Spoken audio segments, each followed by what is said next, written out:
Thomas the Tank Engine and his friends are very, very busy helping the Fat Controller to get everything ready for this Christmas. Thomas wishes all his friends everywhere a very happy time and hopes you will enjoy this special Christmas story.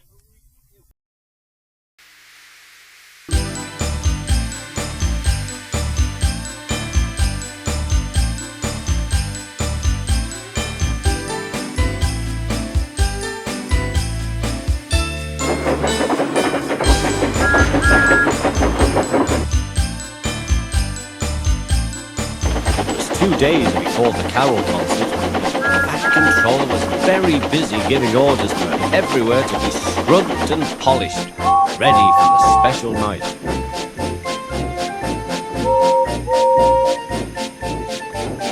The engines were all very excited. They had been helping with the preparations. Now Henry, Gordon and Thomas were waiting at the station for the Fat Controller to give them their final orders. "You all have jobs to do," said the Fat Controller. "Henry," he said importantly, "you are in charge of the cards, letters and parcels. Gordon, you will bring the mail." The Fat Controller paused impressively. "And Thomas, you will have the most important job. I want you to fetch the Christmas tree. Duck will look after Annie and Clarabelle until you get back." Thomas beamed with pride. "Yes, sir," he said. "Will we be able to sing the carols too?" "We'll see," promised the Fat Controller. Thomas set off to fetch the Christmas tree. It would be nice to sing carols again, he sighed as he puffed along on his important mission. Thomas picked up the tree safely and set off on the return journey. "I mustn't be late," he thought. "The Fat Controller is relying on me." But it had been snowing again. Large snowdrifts lay ahead, and Thomas was not wearing his snowplow. He whistled bravely and tried to make his way through. He ran into a snowdrift and tried to turn his wheels, but it was no good. He was stuck. Suddenly the wind blew the snow all over him. Thomas was snowed under.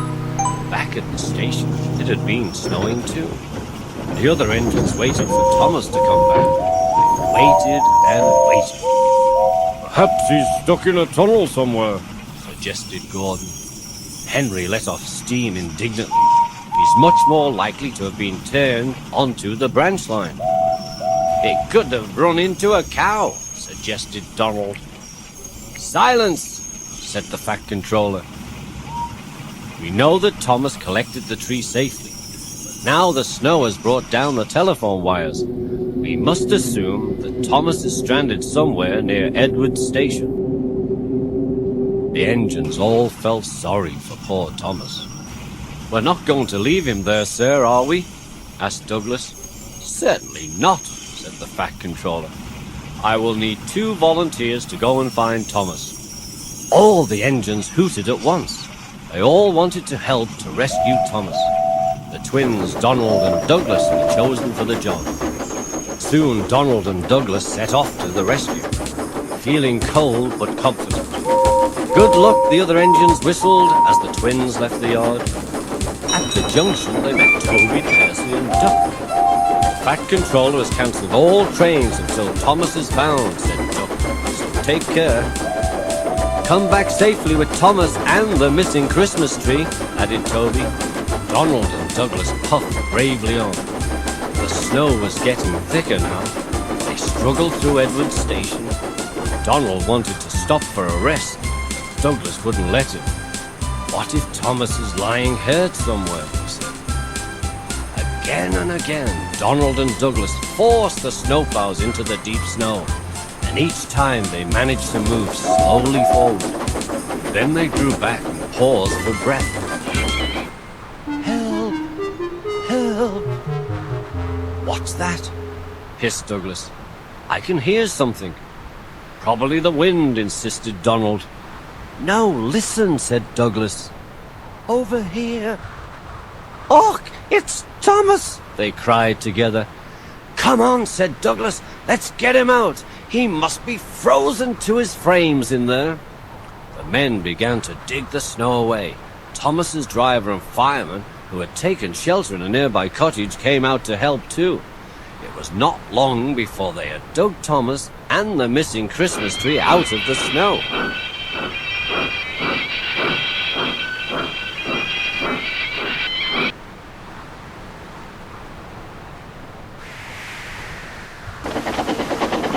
They all set off on their journey home.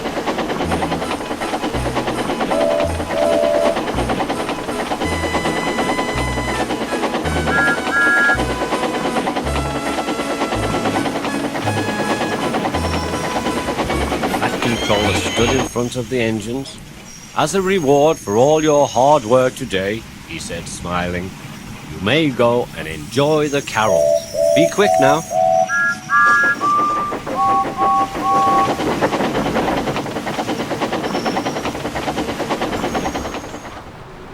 The engines took their place at the carol concert. 1, 2, 3! And suddenly, as if by magic, the station was flooded with light. And there was the Christmas tree, decorated with colored lamps, stars, and lights. Then the Fat Controller shouted, "3 cheers for Thomas the Tank Engine and his friends!" And everyone clapped and cheered. Suddenly there was a strange whirring noise. It seemed to come from the sky. And there, with his landing lights shining brightly, was Harold the helicopter. He came down gently in the snow, and out stepped a figure wearing a red cloak. Everyone cheered. It was Father Christmas. The carol party was a great success.